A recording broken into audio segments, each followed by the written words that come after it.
We're now in the big book of Alcoholics Anonymous, which is the book of instructions on how to work the 12 steps, which are the set of instructions on how to get rid of the things blocking us off from our higher power, how to get connected to God, and how to stay surrendered from alcohol, making our life unmanageable.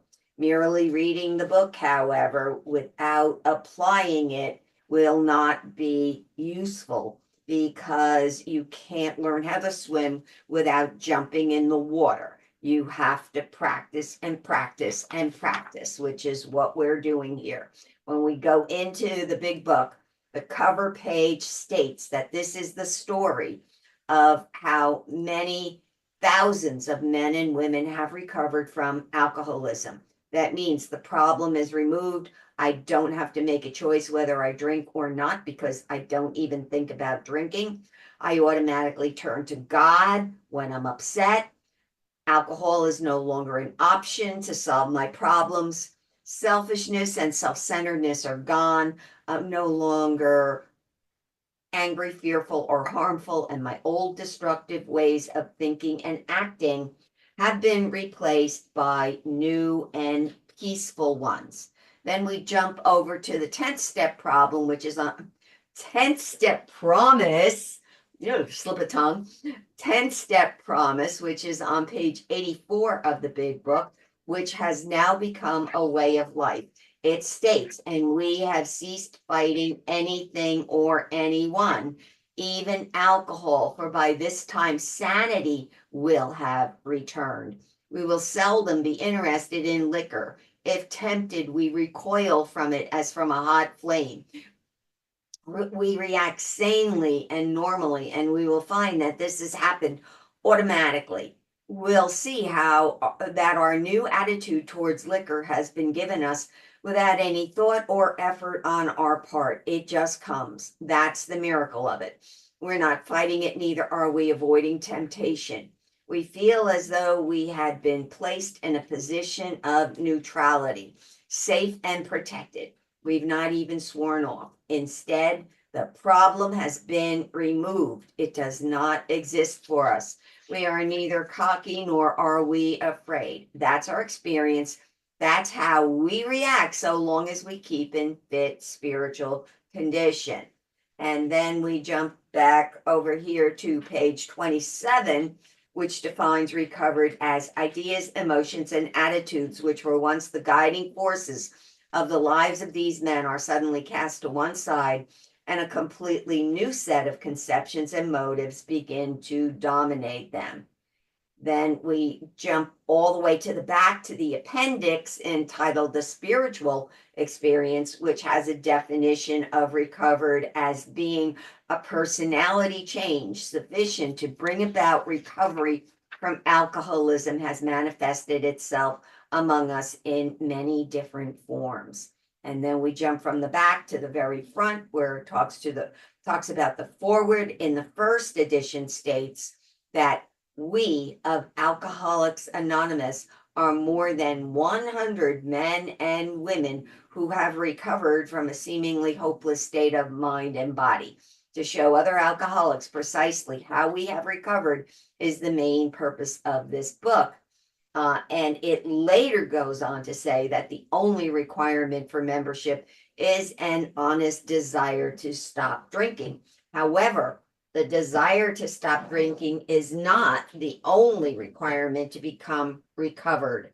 There are other things involved, such as being willing and actually doing everything that the big book says to do. So this is what we are doing here, because again, the desire to stop drinking is not the only requirement to become recovered. All of these other things are involved, which means we've got to be willing and actually do all of the things that the big book says to do, which is work the 12 steps as they're written in the first 164 pages of the book, starting with step 1, we admitted we were powerless over alcohol, that our lives had become unmanageable. This is the self-awareness. I've got to realize that alcohol is making my life unmanageable and it's going to destroy me. This is self-knowledge. However, as a real alcoholic, the only thing this self-knowledge does is make me realize that I cannot take just one drink without being physically driven to take one drink after another. This then allows me the opportunity, if I'm spiritually fit, to pass on the first drink. And I can only do this on a continuous basis if I'm connected to my higher power, which now brings me to step 2. Came to believe that a power greater than ourselves could restore us to sanity. And the only requirement regarding step 2 is we need to address the question: do I now believe, or am I even willing to believe, that there's a power greater than me that can solve my problem? If my answer is yes, I've got to go, I can go on now to step 3. If my answer is no, then I've got some more work to do. I've got to clarify what constitutes a higher power for me. What is my conception? And the thing that's beautiful about AA is AA does not tell you that you need to believe in any particular higher power, but you can come up with your own concept of a higher power. So once you're there, that brings you to step 3, which has made a decision to turn our will and our lives over to the care of God as we understood him. Remember, the key in step 3 is the first 3 words: made a decision. All I'm doing here is making the decision. And this is the 3rd step prayer, where I'm offering myself to God. I'm making that offer. I'm asking God to allow me to do this. And then it takes me, once I've made that decision, then I'm ready to do the work, which is where the rubber meets the road. That takes me to step 4, made a searching and fearless moral inventory of ourselves. And we looked at the 4 inventories for resentments, fears, and harms, including and excluding our sex conduct. When we got into our inventories, this is where we started to look at what is my part? What is it about me that I keep having these same problems over and over and over again? And this is where we started looking at our character defects, because what happened as we got into this is that in most cases, we found that our self-esteem, our pocketbooks, our ambitions, our personal relations, including sex, were hurt or threatened. Our feelings get hurt. On our grudge list, this is where we're talking about, we start with our resentments. On our grudge list, our resentments, we set opposite each name. We listed all the names of the people. We listed opposite each name. We listed our injuries. Was it our self-esteem, our security, our ambitions, our personal or sex relations that had been interfered with, which brought us to, again, these parts of self: our self-esteem, our pocketbook, our emotional security, our ambitions, and then our personal and sex relationships. And this boiled us down to looking at us, where we saw where had we been selfish, dishonest, self-seeking, and frightened. And though a situation had not been entirely our fault, we tried to disregard the other person involved entirely. Where were we to blame? The inventory was ours, not the other man's. When we saw our faults, we listed them. We placed them before us in black and white. We admitted our wrongs honestly and were willing to set these matters straight. And this now boiled down to 5 main character defects: I'm selfish, I'm dishonest, I'm self-seeking, I'm frightened, and I'm inconsiderate. And then we drilled down a little bit further, and we put together this list of some additional character defects, which kind of rolled up over the main five, which is important because in the big book, it lists mean, egotistical, indignant, self-pitying, self-centered, and self-delusional. Once we get into step 6 and 7, the instructions includes that we're ready to let God remove from us all of the things which we have admitted are objectionable and every single defect of character which stands in the way of my usefulness to you and my fellows. So while every character defect falls within the major five or a combination of them, it's better to be more specific. For example, people pleasing is really being dishonest, self-seeking, and frightened all at the same time. But people pleasing gives a more accurate description of what I'm actually doing. And we do this because we repeat what we don't repair. The same thing keeps happening over and over and over again. And we continue to be unhappy and wonder why? Why me? Why does this always happen? Remember, it's not the person listed in your resentment inventory that's causing your unhappiness, but the character defects that came into play. So we have to remember that we are not bad people trying to get good, but sick people who are trying to get well. We may have done some pretty awful things, but those things do not define who we really are, and we've done nothing we need to be punished for. So once we get into steps 8 and 9, which is where we're going next, we'll take the actions to correct those harms. When you're working the steps, you end up with the same personality, no matter who you're with. You're always going to be you. So once your character defects are removed, you no longer have the negative consequences that are brought into existence by the behaviors you had when you were at step 1, nor do you have the inappropriate reactions to what's going on around you. This is a biggie that we're going to keep coming back to. As a result of this, all of your relationships change. And just remember, when the rest of the steps are done, any remaining resentments may go away in a short period of time. However, it's important to note that God will only do for us what we cannot do for ourselves. When we look at our fear and harms inventories, we list the things that we're capable of doing. That brought us to step 5. Admitted to God, to ourselves, and to another human being the exact nature of our wrongs. Remember, step 5 is done so that you can see what's blocking you off from your higher power and what's causing your problems. The purpose of step 5 is to have these things that are blocking you off from your higher power revealed.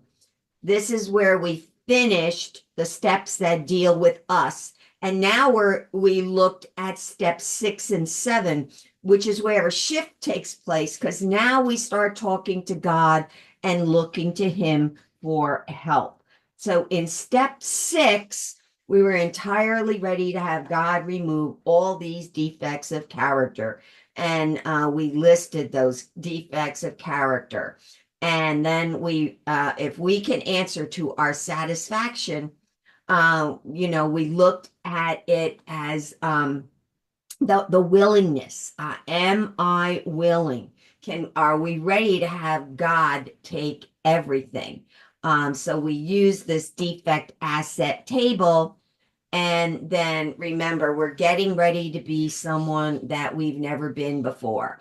As someone without these character defects, you're going to be a lot better than who you were when you had them. So what we do is we read over the list of character defects that we wrote down and basically just ask the question, do you want them removed? If the answer is yes, we're ready to go on to step 7. If the answer is no, then we have some more work to do. But we're going to go on to step 7.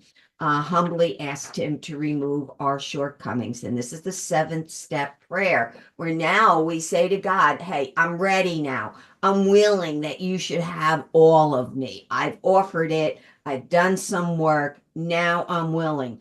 And what we're saying here is, I pray that you now remove from me every single defective character which stands in the way of my usefulness to you and my fellows. grant me strength as I go out from here to do your bidding. We're not going to have all our character defects lifted at once, nor will they be lifted immediately. We have to just be nudged in the right direction. And the nudge from God is where we ask God, please, God, stop me from being a procrastinator and teach me to be the character asset. Teach me to be someone who does what needs to be done immediately. And you do each character asset, defect and asset separately. So, for example, we would say something like, please, God, stop me from being lazy and teach me to be someone who does what's needed immediately. Please, God, stop me from being jealous and teach me to be happy for others. Please, God, stop me from being mean-spirited and teach me to be kind. And throughout the day, when these defects crop up, and they will, immediately stop, take a deep breath, and ask God to stop you from being the character defect and teach you to be the opposite. And then, and this is very important, you act as if you're someone who has that character asset. So remember that God will not immediately remove all of your defects because nature abhors a vacuum. If the character defect is removed and you don't have the right thing to replace it with, something that may not enhance your life has a chance to come in and be the replacement, even possibly another addiction. So God will give you many opportunities to practice the character asset. And when he thinks you've learned enough, then he'll remove the character defect. And the use of step 7 in step 10 is where the remaining character defects get removed. Then we talked about how we live our life by our habits. And these habits are part in alcoholics. Our fight or flight response gets triggered more easily than other people because our character defects have been repeated so often that they're automatic and an unconscious response to having a part of ourselves hurt, threatened, or interfered with. Because of the neuroplasticity in our brains have created these neural pathways which make them automatic and unconscious. Therefore, our character defects have come into play over the course of our life, and they may have been appropriate at some time, but they've now outlived their usefulness and they cause problems for us. And this is where we looked at Stephen Covey's stimulus response model, where we separate the stimulus from the response and we become proactive. And we talked about the circle of concern and the circle of influence, and how this really boils down to the serenity prayer, in that we're looking at the things that we can do something about, and we have to accept the things that we can't do anything about. So if something falls within our circle of concern, then we can't do anything about it. So we have to focus on the things that are within our circle of influence. And then the serenity prayer overlies the model, which is showing us that the serenity prayer is the source. By me accepting the things that I cannot change and focusing my energy on the things that I can, I'm drawing upon my own self-awareness, my imagination, my conscious, and my independent will, which is what's going to give me my response or my results. So step 7 and the use of step 7 in step 10 teaches us not to react inappropriately to everyday situations that we might misinterpret as threatening. Step 7 starts to teach us the things that are unmanageable in our lives. These are the things that upset us and the things that we're afraid of. All of them are caused by our distortion of what's actually going on around us, our giving more credit and attention to these things than they deserve, and then having our character defects come into play to try and protect us. So that was our review at Warp Drive, which now brings us to steps 8 and 9, which are used to correct the wreckage of the past. All of this of what we've been doing from steps 4 through 9 are based on the wreckage of our past when we first come into the program, when we first get sober, to clean up the wreckage that occurred when we were drinking. So step 8 is made a list of all persons we had harmed and became willing to make amends to them all. Now, we already have the list of the people we harmed and to whom we're willing to make amends because we made it when we took inventory. We subjected ourselves to this drastic self-appraisal. So we have Mr. Brown, Mrs. Jones, my employer, my wife. But basically, when we start out with that list, we have the list that we got from our fourth step. We made that list. So we've got Mr. Brown, Mrs. Jones, my employer, my wife. So if we look at our harms inventories, we're looking at columns 1 and 2. And what I do, and I suggest people do, is I have these in index cards. And I suggest, if you can, that you can use index cards or small pieces of paper. And in using them, you have for example, if you have 5 harms to one person, you make up 5 separate cards. So you would take one, write the name of the first person you've listed in column 1. On the same card underneath their name, write what you wrote in column 2. And then on the same card, transfer what you wrote in column 4, part A, what you should have done. And then also what you wrote in column 4 for part B, what you will do if you find yourself in the same situation. And you do this individually for all of the harms that you have listed.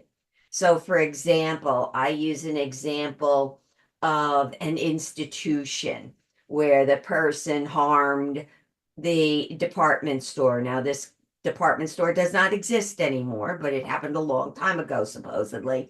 And they bought stolen goods from a shoplifter. What they should have done was not bought stolen merchandise and pay for the things they want and not take things that don't belong to them. So, um, now in an example, the second example shows how to do an index card on a harm where you would not speak to the person listed in column 1 because it would cause more harm. So for example, here we have an example, fictitious, of someone's wife, and this person had an affair with her husband. What should they have done? They should not have dated married men. And what will they do moving forward? Only date people who are not in a relationship and available. So even though no promise would be made in step 9 because it would cause more harm, we still make up the index card and we do it to see what to do to stop the harm and amend our ways. That way we amend our behavior, and we would stop seeing that person immediately, and in the future, again, only date people who are available. So we'll look at the first index card, and at the bottom or on the back, we write down what our restitution would be, because in making amends, it's not enough just to say, I'm sorry, but we have to make restitution. So we're back to the first one. In other words, what do you need to do? Well, in this instance, the person would donate an amount of money to a charity, which would have been the cost of what those items cost, which was over 30 years ago. So we would do the same thing for all of these harms, and then we write down what we need to do in order to correct it. And then you do it for all of the index cards. If you think that restitution is needed for any harm, you add what that restitution would be. And now what you do is you take all of these, you would take the whole stack of them to your sponsor and go over them together. So don't be concerned that this might not give you a chance to discuss what was written in your inventories. You get that in step 8 when your sponsor finds out what you've done by hearing you read what you've got on your index cards.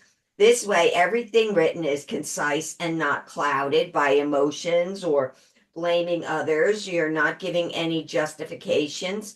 And since you're not rehashing anything or blaming anyone, this becomes a fact-finding, fact-facing experience that keeps the step process all about you and only you.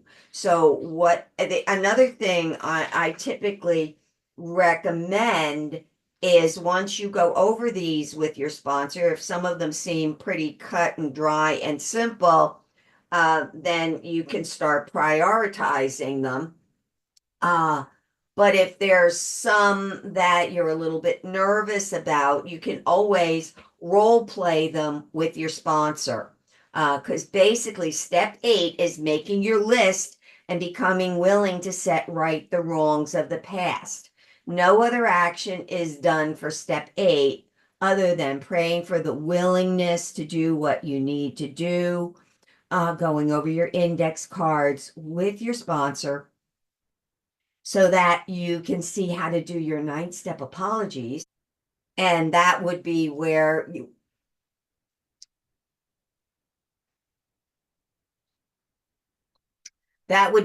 would role play if necessary, and to whom and how you do this to ensure that you're not creating any further harms. And I've heard some people say you take them and you put them in piles as to what you're going to do now, what you're going to do later, and what you're going to do never. And you can deal with them and discuss it as appropriate with your sponsor. So that finishes up the 8th step. It's relatively simple, but when you're doing it, when you have to go through all of your inventories, it's going to be a long process because you have, especially if you have a lot of character defects, if you have a lot of harms that you've done, a lot of resentments, but the process is relatively simple in writing it out.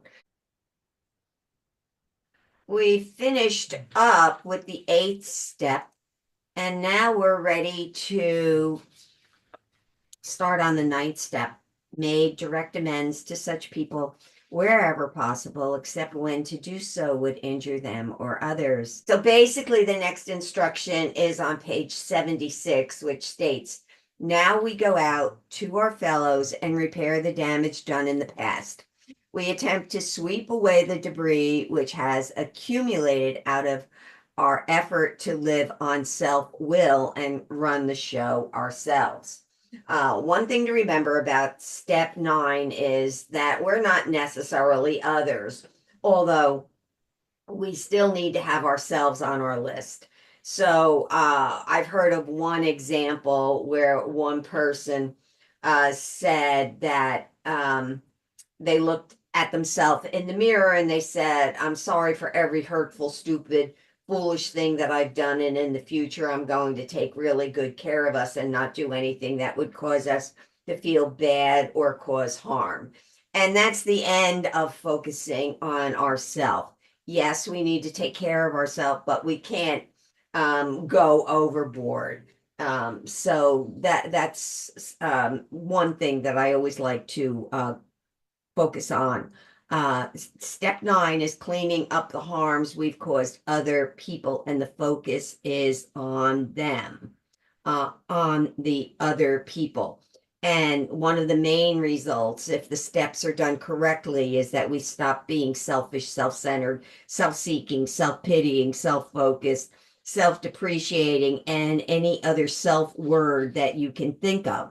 So in step 9, we don't focus on ourselves, but we focus on others. The point is that we can't undo what has been done. We cannot erase the pain that we've caused. But admitting the hurtful behavior doesn't release us from the responsibility for that behavior. We still need to set things right and stop causing the same harms in the future. So when we make our step 9 amends, we use pages 76 through 83 of the Big Book as a guide.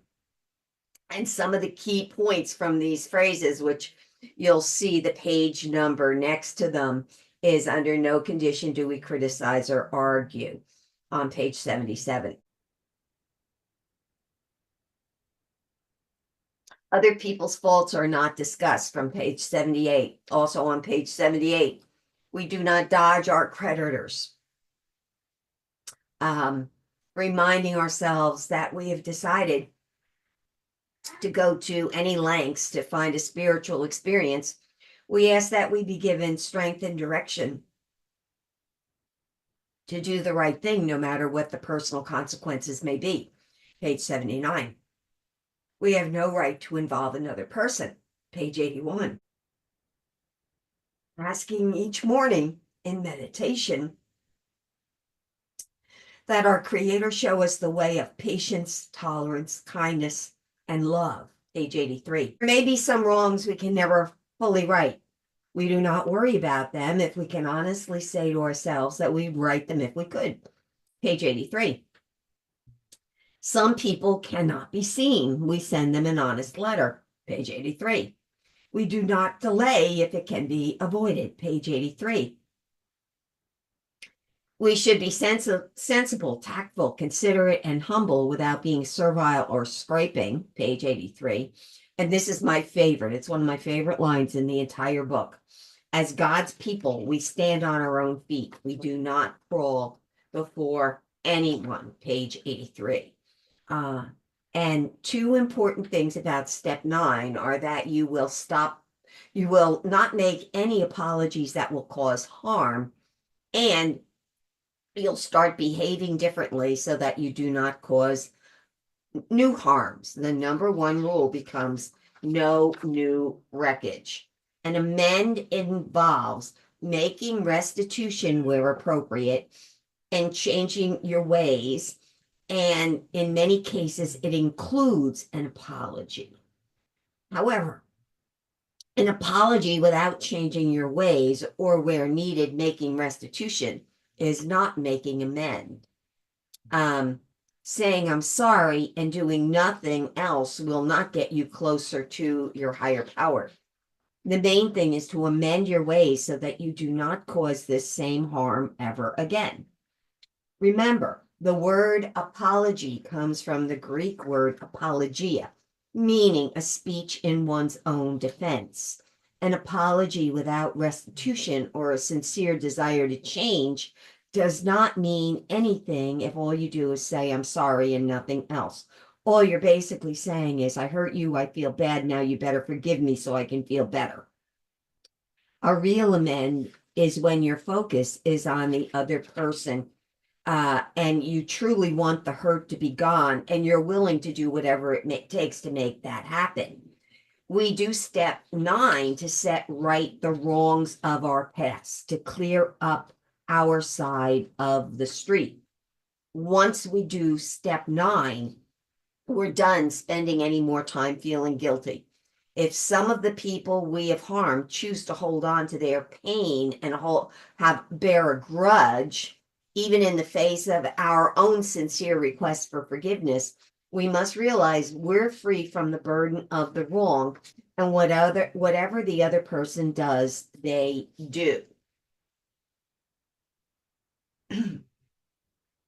When you've completed the previous 8 steps, you're going to be a different person than who you were at step 1. Each step gives you the strength to do the next. After doing step 7, some of your character defects will have either been removed or diminished, and you'll have the experience of acting as if you're the opposite. This is good because then you'll not react inappropriately or retaliate if any of step 9 does not go smoothly, which can and does happen sometimes. When you've done step 8, you will want to set right the wrongs from the past because now you have God in your life and you begin to realize that the outcome of everything, including your step 9 amends, are totally in your higher power's hands. And by this point in your recovery, it'll be absolutely fine with you. Which brings us to the 9th step promises, which I will read from pages 83 and 84 of the big book. If we are painstaking about this phase of our development, we will be amazed before we are halfway through. We are going to know a new freedom and a new happiness. We will not regret the past nor wish to shut the door on it. We will comprehend the word serenity, and we will know peace. No matter how far down the scale we have gone, we will see how our experience can benefit others. That feeling of uselessness and self-pity will disappear. We will lose interest in selfish things and gain interest in our fellows. Self-seeking will slip away. Our whole attitude and outlook upon life will change. Fear of people and of economic insecurity will leave us. We will intuitively know how to handle situations which used to baffle us. We will suddenly realize that God is doing for us what we could not do for ourselves. Are these extravagant promises? We think not.